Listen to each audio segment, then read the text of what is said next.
Hello प्यारे बच्चों, मैं डॉक्टर समीर सर आज आपके सामने फिर से लेके आया हूँ मैं इसकी बहुत इंपॉर्टेंट वीडियो। ये मैट्रिसेस का पार्ट 3 है जिसके अंदर हम एक्सरसाइज को सॉल्व करेंगे। Exercise 3.1 NCERT.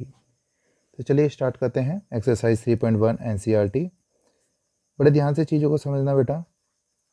मैं कंप्लीट एनसीईआरटी आपको सॉल्व कराऊंगा और लास्ट ईयर के इंपॉर्टेंट क्वेश्चंस भी। तो देखिए एक्सरसाइज 3.1। आप एनसीईआरटी की बुक आपके पास है तो बहुत अच्छी बात है। आपके भाई की हो, बहन की हो, जो आपके सीनियर हों, उन्होंने अप्लाई की हो।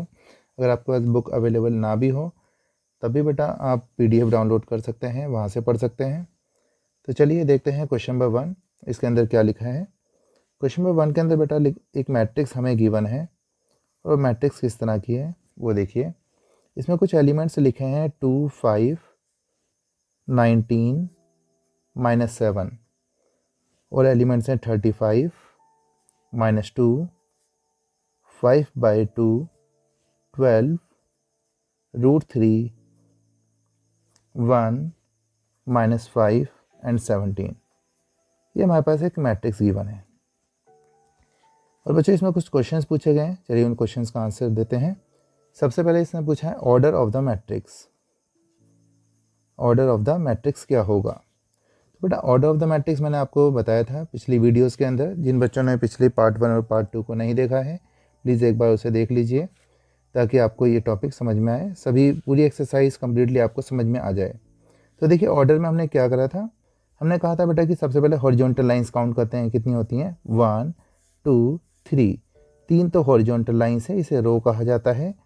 और बेटा वर्टिकल लाइंस कितनी है 1, 2, 3, 4। 4 वर्टिकल लाइंस हैं और इसे क्या कहा जाता है कॉलम। और मैंने ये भी बताया था कि ऑर्डर को हम मैट्रिक्स के अंदर यहाँ पर भी लिखते हैं। सेकंड पॉइंट बेटा इसने क्या पूछा है वो देखिए। सेकंड पॉइंट में पूछा है बेटा इसने नंबर ऑफ एलिमेंट्स कितने हैं। तो टोटल नंबर ऑफ एलिमेंट्स इस मैट्रिक्स में कितने हैं।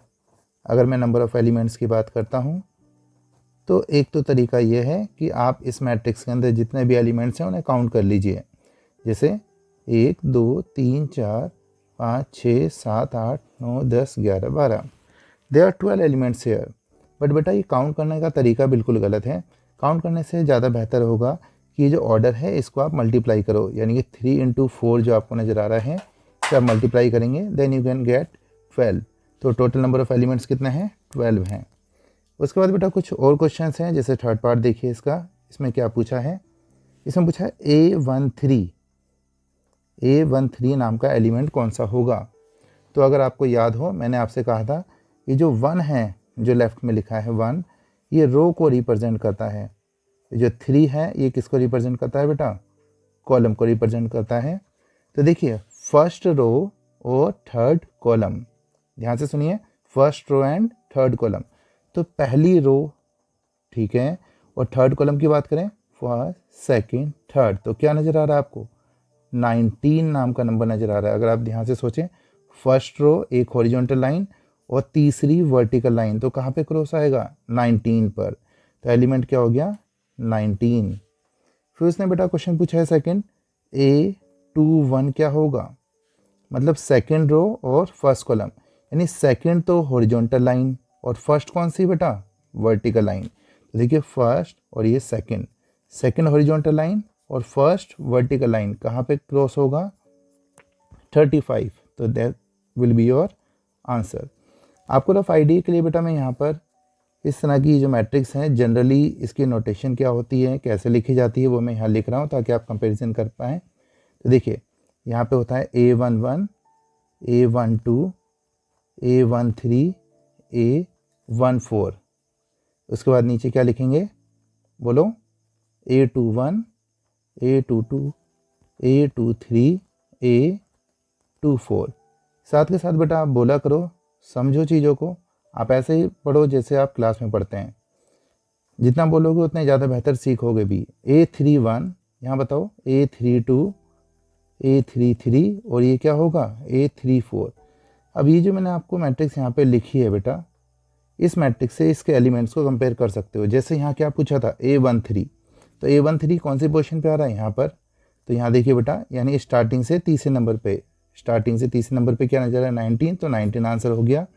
A21 A21 यहाँ पर है और यहाँ पर आपको क्या दिखाई दे रहा है 35। उसके बाद बेटा क्या पूछा था A33, तो देख के बताओ फटाफट फास्ट, A33 क्या होगा। देखिए यहाँ पर A33 और यहाँ पे क्या लिखा है -5। एंड उसके बाद क्या पूछा बेटा इसने A24, मतलब second row and fourth column कहाँ दिखाई दे रहा है यहाँ पर, तो यहाँ बताइए कहाँ दिखाई दे रहा है यहाँ पर। बेटा second row and fourth column क्या लिखूँ बताइए 12, वेरी गुड। उसके बाद देखो नेक्स्ट क्या लिखा है इसने A23 मतलब सेकेंड रो और थर्ड कॉलम क्या नज़र आ रहा है बताइए, यहाँ पर है और यहाँ पर क्या दिखाई दे रहा है आपको 5/2। तो उम्मीद कर रहा हूँ ये क्वेश्चन नंबर 1 आपको समझ में आ गया होगा। अब देखिए बेटा क्वेश्चन नंबर 2 को हम कैसे करेंगे वो समझिए आप। क्वेश्चन नंबर 2 की बात कर रहे हैं बेटा। क्वेश्चन नंबर 2 में क्या लिखा है, मैं साथ के साथ कुछ एक्स्ट्रा क्वेश्चंस भी आपको लिखवाऊंगा, उन्हें भी समझिएगा। क्वेश्चन नंबर 2 में लिखा है बेटा कि if a matrix have 24 elements, if a matrix has 24 elements what are the possible orders it can have. पहला क्वेश्चन है बेटा टोटल नंबर ऑफ एलिमेंट्स है हमारे पास, टोटल नंबर ऑफ एलिमेंट्स। तो टोटल नंबर ऑफ एलिमेंट्स कितने हैं वो देखिए, टोटल नंबर ऑफ एलिमेंट्स है हमारे पास 24। उसने कहा कि बताइए अगर टोटल नंबर ऑफ एलिमेंट्स 24 हैं तो इसके क्या क्या पॉसिबल ऑर्डर्स हो सकते हैं। आप ये सोचो टोटल नंबर ऑफ एलिमेंट्स आते कैसे हैं। जैसे यहाँ देखिए ये जो हमने यहाँ पे पढ़ा था, टोटल नंबर ऑफ एलिमेंट्स कैसे आए थे, उस ऑर्डर को मल्टीप्लाई करने के बाद ही आप 12 लेके आए थे। यानी कि कौन से वो दो नंबर हैं जिन्हें मल्टीप्लाई करके क्या आए बेटा 24, के ऐसे कौन से दो नंबर्स होंगे जिन्हें मल्टीप्लाई करने के बाद क्या आए बेटा 24। तो देखिए वही हमारा आंसर होगा। देखते हैं यहाँ पे इसका answer, all possible orders, all possible orders are. सोच समझ के बताइएगा बेटा, स्टार्टिंग से स्टार्ट करेंगे ठीक है। पहले देखिए, पहले मैं लिख रहा हूँ 1/24, 1 और 24 को मल्टीप्लाई करके क्या आएगा 24, तो ये एक ऑर्डर हो गया। उसके बाद बताइए क्या हो सकता है 2/12, ये एक सेकंड ऑर्डर हो गया क्योंकि इन दो को मल्टीप्लाई करने पर भी क्या आता है 24। उसके बाद सोचिए क्या होगा 3/8, गुड। उसके बाद बताओ क्या होगा बच्चे 4/6, और उसके बाद बताइए क्या होगा। उसके बाद अगर आप ध्यान से देखो 6/4, 8/3, 12/2 और 24/1। अब मैंने इतनी फास्ट कैसे लिख दिया, अगर आप ध्यान से देखें यहाँ से 1/24, 2/12, 3/8, 4/6 यहाँ तक जो भी पैटर्न चला था उसके बाद इसी का ऑर्डर सिर्फ चेंज हुआ है। ध्यान से देखो 4/6 है, इसका उल्टा यहाँ लिखा है 6/4। फिर क्या लिखा बेटा यहाँ 3/8 है तो इसका उल्टा लिखा है क्या 8/3, 2/12 तो इसका उल्टा 12/2, 1/24 तो क्या लिखा है 24/1। अच्छा यहाँ पर चलिए पहले एक दो क्वेश्चंस और करते हैं फिर इंपॉर्टेंट डिस्कशन करेंगे। तो देखिए बेटा इसमें एक पार्ट और भी पूछा गया, इसका मान लो बी पार्ट ले लेते हैं। इसने कहा अगर मैट्रिक्स के अंदर टोटल नंबर ऑफ एलिमेंट्स 13 हुए, the total number of elements in a matrix are 13। तो टोटल नंबर ऑफ एलिमेंट्स 13 है, तो बताइए इसके ऑल पॉसिबल ऑर्डर्स क्या होंगे। तो इसके ऑल पॉसिबल ऑर्डर्स क्या होंगे बेटा, ऑल पॉसिबल ऑर्डर्स यानी किन दो नंबरों को मल्टीप्लाई करने पर 13 आएगा, सोचो।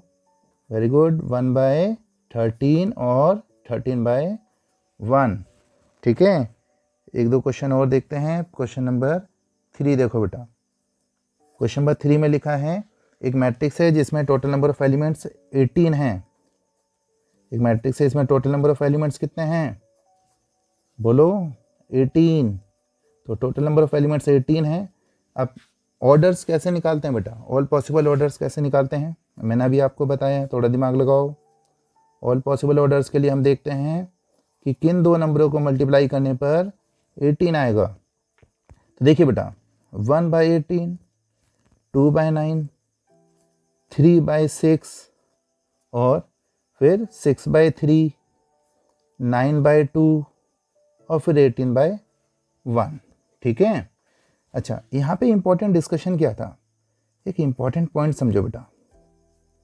इंपॉर्टेंट पॉइंट क्या होगा, इंपॉर्टेंट पॉइंट समझो या इंपॉर्टेंट डिस्कशन भी कह सकते हैं हम। ये आपको दिमाग में रखना है अपने कि पहली बात कि सर आपने कहा था कि नहीं भी दो नंबर्स को मल्टीप्लाई करने पे यहाँ पे कहा था 24 जो है कि नहीं दो नंबरों को मल्टीप्लाई करने पर आना चाहिए। तो अगर मान लीजिए एक मैट्रिक्स है, इफ़ ए मैट्रिक्स हैव, एक मैट्रिक्स है ए नाम की जिसके अंदर suppose we are writing 24 elements हैं। कितने एलिमेंट्स हैं बेटा? 24 एलिमेंट्स हैं। इसके ऑल पॉसिबल ऑर्डर्स लिखना चाहते हैं। अब काफ़ी समझदार बच्चे होते हैं। देखिए ऑल पॉसिबल ऑर्डर्स में उस बच्चे ने क्या करा, उसने कहा सर आपने ये तो कहा था कि दो नंबरों को मल्टीप्लाई करने पे 24 आना चाहिए। तो देखो वो समझदार बच्चा था, उसने कहा सर 1/2 × 48 कितना आ रहा है बताइए ज़रा भाई, मल्टीप्लाई करेंगे कितना आएगा? 24। क्या ये बच्चा सही कह रहा है? ऐसा ऑर्डर बन सकता है? क्या ये ऑर्डर हो सकता है? क्योंकि मल्टीप्लाई करने पे 24 लाना है। हाँ 24 तो आ रहा है, लेकिन प्रॉब्लम क्या है, ये जो फ्रैक्शनल वैल्यू है ना, ये चीज़ गलत लिखी है। नहीं, फ्रैक्शन नहीं आना चाहिए, ये बात गलत है। तो अब सोचो भाई क्यों गलत है? क्योंकि जो मैट्रिक्स होती है उसके अंदर ऐसा नहीं होता कि आधी रो और 48 कॉलम्स, हाफ रो 48 कॉलम्स, ऐसे नहीं होता। देखो फॉर एग्जांपल, अब देखो ध्यान से समझो आप, एक मैट्रिक्स है, मैं कहूँ आपसे आधी रो मान लीजिए 1 2 और ये लिख दिया मैंने, ठीक है, और आधी रो और 4 कॉलम्स लिख देते हैं। सपोज यहाँ लिख देते हैं 3 4 5 6 7 8। अगर आप टोटल नंबर ऑफ एलिमेंट्स देखें इसके अंदर कितने हैं, देखो बेटा कितने हैं इसके अंदर, दिमाग जल्दी बताओ फास्ट, कितने हैं? 8। क्योंकि देखिए 8 कैसे हैं, पहले देखो रोज कितनी हैं, 1 2 3 4, 4 रोज हैं, और कॉलम्स कितनी हैं, 1 और 2, तो 4/2 हुआ। क्या मैं इसको ऐसे लिख सकता हूँ, इसका ऑर्डर 4/2 ना लिख करके क्या लिख सकता हूँ बताओ? हाफ इनटू में क्या लिखूँ बताओ बेटा? मतलब इनटू नहीं पढ़ा जाता इसे, मैंने पहले ही बताया था आपको, बाय पढ़ा जाता है। हाफ बाय कितना बताओ? 8 लाना है हमें, कितना लिखूँ यहाँ पर? 16। क्या ये पॉसिबल है भाई? आधी रो और 16 कॉलम्स, ये मीनिंगलेस बात है, ये बिल्कुल बेकार बात है। तो ये बात ध्यान में रखिएगा, कभी भी जो रोज़ या कॉलम्स होती हैं उनके नंबर्स फ्रैक्शन में नहीं होते। तो क्या नेगेटिव में हो सकते हैं सर? मतलब जैसे कि आपने यहाँ पे कहा ना कि 24 लाना है, तो 24 लाने के लिए मैं एक काम करता हूँ, मैंने कहा -1 इंटू में -24 आ गया सर 24। तो क्या ये पॉसिबल है? नहीं सर, ये भी पॉसिबल नहीं है, क्योंकि रो और कॉलम्स कभी भी माइनस में भी या नेगेटिव नहीं हो सकती। ठीक है, उम्मीद कर रहा हूँ ये बात समझ में आई होगी। तो अब देखिए now the next question number 4। Question number 4 जो है बेटा वो एग्जाम के लिए इंपॉर्टेंट है। क्वेश्चन नंबर 4 हमारा एग्जाम के लिए इंपॉर्टेंट है। इसके लिखने का तरीका भी आप बड़े ध्यान से समझिएगा। इसने लिखा है कंस्ट्रक्ट करो 2/2 की मैट्रिक्स। कंस्ट्रक्ट करना है किसकी बेटा? 2/2 ऑर्डर की मैट्रिक्स। तो सबसे पहले हम यहाँ पे देखो एक स्टेटमेंट लिखेंगे, लेट कैपिटल नाम की कोई मैट्रिक्स है, late capital A B any matrix, late capital A B any matrix of order 2/2। 2/2 मतलब बेटा 2 रोज एंड 2 कॉलम्स। तो देखिए अब मैं इसे कैसे लिख रहा हूँ, सच डैट, यहाँ पे ये भी लिख देते हैं, सच डैट की मैट्रिक्स कुछ इस तरह की दिखती है हमें। मतलब यहाँ लिखा मैंने A11 A12 A21 और A22, और यहाँ पर मैंने 2/2 भी लिख दिया। ठीक है, ये जनरली जो तरीका होता है, जनरल जैसे लिखते हैं मैट्रिक्स को वैसे लिख दिया। अब इसने पहली कंडीशन दे रखी है, देखो इसका फर्स्ट पार्ट में इसने कहा है कि A I और यहाँ J equals to I + J का होल स्क्वायर डिवाइडेड बाय 2। अभी जो I है, ये I का क्या मतलब है? ये रो को रिप्रेजेंट कर रहा है, और J का क्या मतलब बेटा? ये कॉलम को रिप्रेजेंट कर रहा है।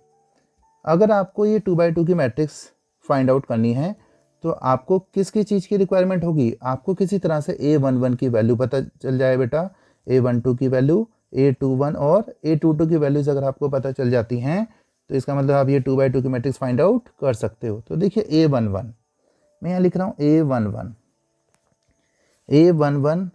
अब इससे कंपेयर करो इसे, ये जो आई है, आई की प्लेस पे क्या लिखा है 1, और जे की प्लेस पर क्या लिखा है बेटा 1, तो यहाँ पर भी आई की प्लेस पे आप लिख दोगे 1 और जे की प्लेस पे भी लिख दोगे 1, इसका होल स्क्वायर डिवाइडेड बाय 2। 1 + 1 मतलब 2, भाई 2 का स्क्वायर डिवाइडेड बाय 2 मतलब 4/2, तो क्या आंसर आ गया 2। तो A11 नाम का एलिमेंट मिल गया भाई, कितना मिला 2। अब A11 मिल गया, अब किसकी ज़रूरत है A12 की। चलिए मैं लिख देता हूँ A12। यहाँ देख रहे हैं आई की प्लेस पे क्या लिखा है 1 और जे की प्लेस पे क्या लिखा है बेटा 2, तो यहाँ पर देखो आई की प्लेस पे लिखो 1, जे की प्लेस पे लिख दो बेटा 2, इस पूरे का क्या है होल स्क्वायर डिवाइडेड बाय 2। 1 और 2 कितना होता है 3, 3 का स्क्वायर, तो क्या लिखेंगे इसे 9/2। अब A21 देखो फास्टली बताओ, आई की प्लेस पे 2, जे की प्लेस पे 1 का whole square, this is also 9/2 होगा बेटा। उसके बाद देखिए कौन सा एलिमेंट निकालना है, A211 फाइंड आउट कर लिया, A22 मतलब बेटा सेकंड रो सेकंड कॉलम, आई की प्लेस पे 2, जे की प्लेस पे भी 2, 2 और 2 4, 4 का स्क्वायर 16 डिवाइडेड बाय 2, क्या आंसर मिला 8। इसका मतलब अब फाइनली हमने 2/2 की मैट्रिक्स फाइंड कर ली। आप लिखोगे हैंस सर जो ए नाम की मैट्रिक्स थी जिसको मैं कैसे कहता था A11, A12, A21 और A22 ये लिखा करता था, यहाँ 2/2 लिखता था, और अब मैं इनकी जगह पर इनकी वैल्यू से लिख दूंगा।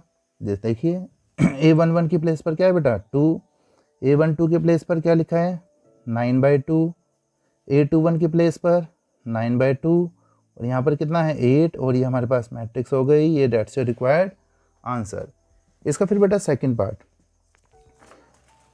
पार्ट देखो आप ध्यान से, अगर मैं इसके सेकंड पार्ट की बात करूं तो सेकंड पार्ट में लिखा है AIJ इक्वल्स टू I/J। आपकी बार कंडीशन बदल दी, इस बात को ध्यान से समझना, कंडीशन उसने बदल दी। आपने क्या करना है वही सारे एलिमेंट्स निकालने, A11, A12, A21 और A22। तो A11 निकाल रहे हैं हम। A11 कैसे निकालेंगे, आई की प्लेस पे 1, जे की प्लेस पे 1, 1। A12 थोड़ा सा फास्ट लिख रहा हूँ बेटा, आई की प्लेस पे 1, जे की प्लेस पे 2, 1/2। A21 बताओ बेटा, आई की प्लेस पर 2, जे की प्लेस पे 1, कितना आ गया 2। A22 यहाँ पे भी 2, यहाँ भी 2 बेटा, कैंसिल करने पर क्या आया 1। समझ में आया।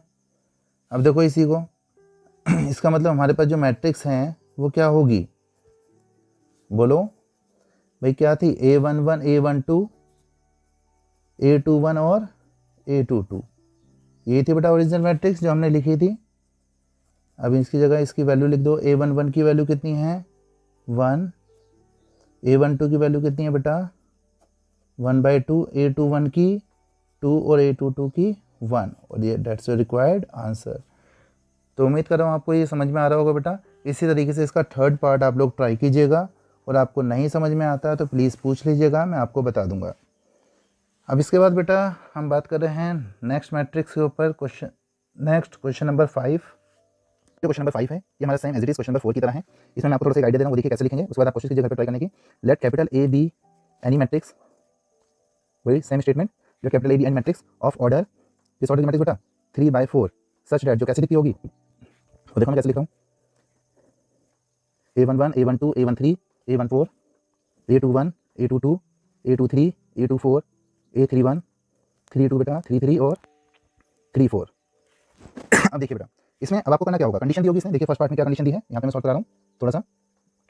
AIJ क्या लिखा है बेटा इसने 1/2 मॉडुलस में -3i प्लस में j। अब इसमें फाइंड करो बेटा सारी वैल्यूज, जैसे A11 फाइंड करते हैं 1/2, और i की प्लेस पर बेटा लिखना है 1, और j की प्लेस भी क्या लिखना है बेटा 1।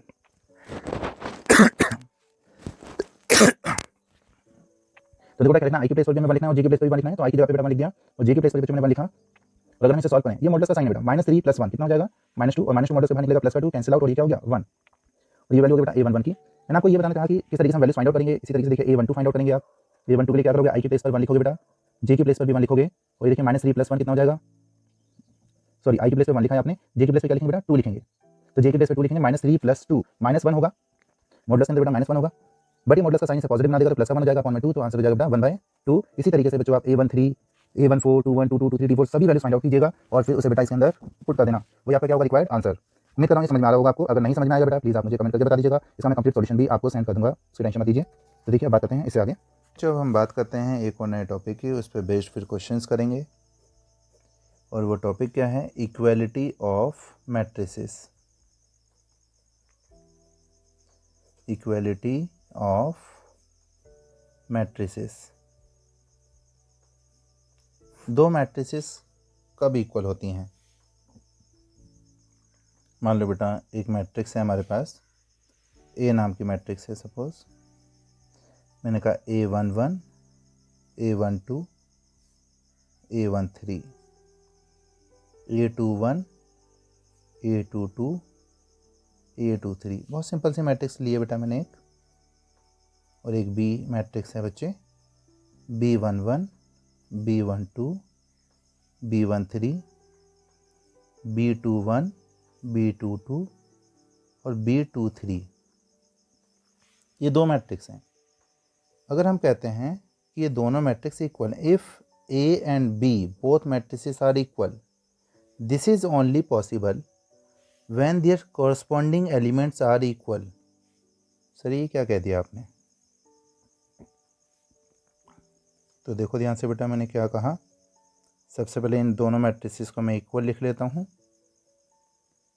तो देखिए मैंने ये मैट्रिक्स लिखी है और साथ में ये B11 B12 B13, तो देखिए दोनों मैट्रिसेस पहले मैंने इक्वल लिख दिए बेटा। अब मैं क्या कह रहा था वो समझाता हूँ। कॉरस्पॉन्डिंग एलिमेंट्स का मतलब ये जो आपको पहले नज़र आ रहा है और यहाँ जो पहले नज़र आ रहा है, ये दोनों इक्वल होंगे, यानी कि A11 किसके इक्वल होगा बेटा, B11 के इक्वल होगा। तो ये बीच में जो एलिमेंट नज़र आ रहा है इस बीच वाले के इक्वल होगा, यानी A12 एलिमेंट किसके बराबर होगा, B12 के। तो इसी तरीके से बच्चे A13 एलिमेंट किसके इक्वल होगा, बताइए, बताओ बेटा किसके इक्वल होगा, B13 के, राइट। इसी तरह से A21 किसके इक्वल होगा, B21 के। A22 किसके इक्वल होगा, B22 के। और ये A23 किसके इक्वल होगा बेटा, B23 के। इसी को कहते हैं कॉरस्पॉन्डिंग एलिमेंट्स का इक्वल होना। अब ये क्वेश्चन नंबर 6 है हमारा, इसे ध्यान से देखिए।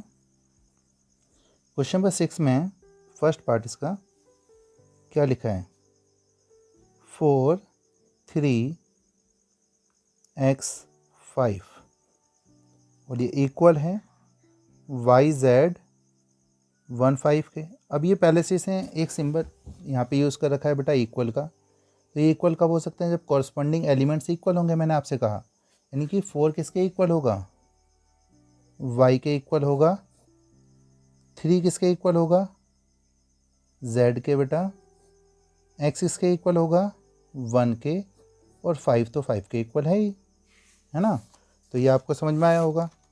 तो अब देखिए बेटा इसी की तरह इसका सेकंड पार्ट भी सॉल्व करने की कोशिश करते हैं, उसे देखिए। इसके सेकंड पार्ट की अगर मैं बात करूं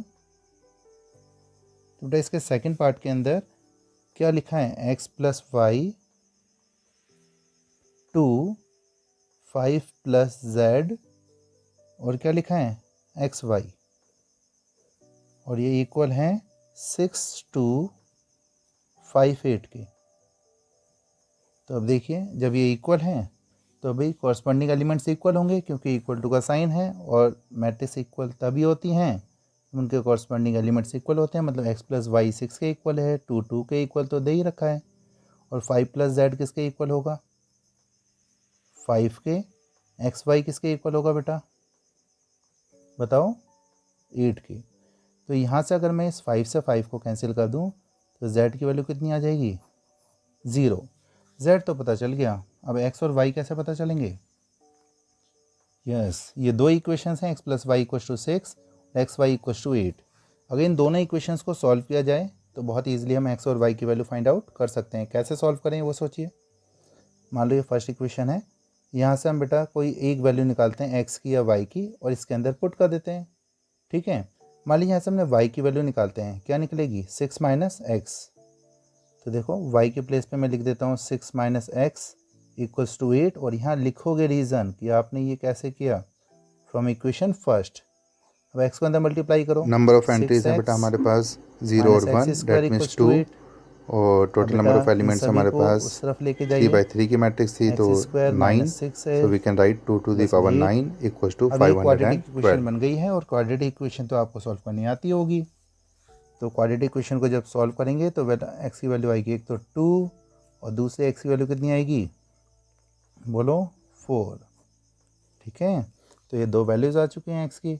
अब एक्स की वैल्यू जब आप 2 फर्स्ट इक्वेशन में पुट करोगे, पुट इन फर्स्ट, तो वाई की वैल्यू क्या मिलेगी आपको बताओ, 4 मिल जाएगी। और जब एक्स की वैल्यू आप 4 पुट करेंगे, पुट इन फर्स्ट इक्वेशन, तो बेटा वाई की वैल्यू क्या मिलेगी आपको, 2 मिल जाएगी। तो उम्मीद कर रहा हूँ ये बात आपको समझ में आई होगी। इसी तरह से आपको इसका थर्ड पार्ट सॉल्व करना है और क्वेश्चन नंबर 7 को भी सेल्फ ट्राई करना है। कोशिश करना बेटा, हो जाएगा, और नहीं होगा तो प्लीज़ ज़रूर पूछेंगे आप लोग, कमेंट करेंगे कि सर इसके क्वेश्चन नंबर ये समझ में नहीं आया हमें, क्वेश्चन नंबर 7, क्वेश्चन नंबर 6, जिसमें आपके डाउट हों। जब ये चैप्टर कंप्लीट हो जाएगा तो हम एक डाउट क्लास रख लेंगे जिसमें सिर्फ वही क्वेश्चंस मैं करवाऊंगा आपको जिसमें आपको डाउट्स होंगे, या फिर थोड़े से एडवांस लेवल के क्वेश्चंस भी वहीं से स्टार्ट कर देंगे। मेरा पर्पज़ होगा बेटा एनसीईआरटी भी कंप्लीट आपको सॉल्व कराऊं और साथ के साथ जो हमारे प्रीवियस ईयर्स के क्वेश्चंस हैं, लास्ट 10 ईयर्स के सीबीएसई में जिस तरह से पूछे जाते हैं, उसके भी क्वेश्चंस आपको सॉल्व कराऊंगा बेटा चैप्टर के साथ ही। उसके ख़त्म होने के बाद जैसे चैप्टर ख़त्म होता है तो हम लास्ट ईयर के क्वेश्चंस को भी सॉल्व करेंगे। क्वेश्चन नंबर 8 में देखो क्या लिखा है, एक मैट्रिक्स है जो कि स्क्वायर मैट्रिक्स है बेटा। उसने कहा स्क्वायर मैट्रिक्स कब होगी, तो बताओ बेटा स्क्वायर मैट्रिक्स कब होती है। इसने ऑप्शन दे रखे हैं, पहला ऑप्शन दे रखा है m लेस देन n, दूसरा ऑप्शन दे रखा है बेटा b m greater than n, c option है m इक्वल्स टू n, और डी ऑप्शन है बेटा नन ऑफ दीज। और ये m और n क्या हैं, मैंने स्टार्टिंग के बेटा वीडियोस में आपको बताया था, मैट्रिसेस के पार्ट 2 में मैंने आपको शायद बताया था, जहाँ मैं टाइप्स ऑफ मैट्रिसेस करा रहा था। जिन बच्चों ने नहीं देखा, मैं आपसे बार बार एक बात बता दूं बेटा कि प्लीज़ एक सिस्टमेटिक वे में सभी वीडियोस को आप लोग देख लें, तभी आपको सभी चीज़ें बहुत आसानी से और एकदम क्लियर समझ में आएंगी। m का मतलब होता है नंबर ऑफ़ रोज़, n का मतलब होता है बेटा नंबर ऑफ़ कॉलम्स। तो उसने कहा ये एक स्क्वायर मैट्रिक्स है, तो स्क्वायर मैट्रिक्स क्या होती है, जिसकी नंबर ऑफ़ रोज़ और नंबर ऑफ़ कॉलम्स इक्वल होते हैं, यानी कि option c is the correct answer. Question number 9 है बेटा, क्वेश्चन नंबर 9 में उसने ये कहा कि बताइए कि कोई दो मैट्रिक्स अगर इक्वल हैं तो उसकी एक्स और वाई की वैल्यू क्या होगी, यानी दो मैट्रिक्स क्या क्या दे रखी हैं, 3x + 7, 5 y + 1, 2 - 3x, और ये इक्वल है बेटा 0 y - 2 8 4।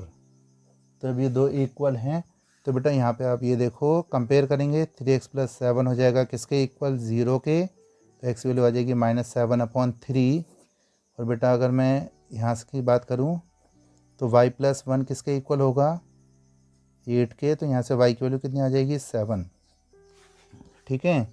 अब ये सोचो बच्चे ऐसा कौन सा ऑप्शन है भाई, ऐसा कोई ऑप्शन है नहीं, ऐसा कोई भी ऑप्शन नहीं है। तो जो ऑप्शन दे रखे हैं उसमें एक ऑप्शन ये भी है, not possible to find b, इसका ऑप्शन बी जो होगा वो बिल्कुल करेक्ट होगा बेटा, ठीक है। तो आपका b option is correct answer. Last question एक बार देख लेते हैं बेटा, क्वेश्चन नंबर 10 इसका। और 10th क्वेश्चन जो है काफ़ी इंपॉर्टेंट है, एग्ज़ाम में 1 मार्क्स का क्वेश्चन बेटा पूछ लिया जाता है। इसमें कहा एक मैट्रिक्स है जो 3/3 ऑर्डर की है, 3/3 ऑर्डर की है। तो याद करो बेटा, अगर ऑर्डर 3/3 है तो टोटल नंबर ऑफ़ एलिमेंट्स कितने होंगे, 9 होंगे, क्योंकि ऑर्डर को मल्टीप्लाई करने के बाद क्या आते हैं बेटा, टोटल नंबर ऑफ़ एलिमेंट्स आ जाते हैं। और उसने कहा मैट्रिक्स के अंदर दो एंट्री हैं, एक 0 की और एक 1 की। तो बताइए ऑल पॉसिबल मैट्रिसेस क्या होंगी। तो ऑल पॉसिबल मैट्रिसेस का एक फॉर्मूला मैं आपको लिखवा रहा हूँ बेटा। ऑल पॉसिबल मैट्रिसेस का एक फॉर्मूला होता है बेटा, बेस में तो लिखेंगे आप नंबर ऑफ़ एंट्रीज़ और इसके पावर में लिखोगे total number of elements, total number of elements. Number of entries हैं बेटा हमारे पास 0 और 1, डेट मीन्स 2। और टोटल नंबर ऑफ एलिमेंट्स हमारे पास 3/3 की मैट्रिक्स थी तो 9। So we can write 2 to the power 9 equals to 512।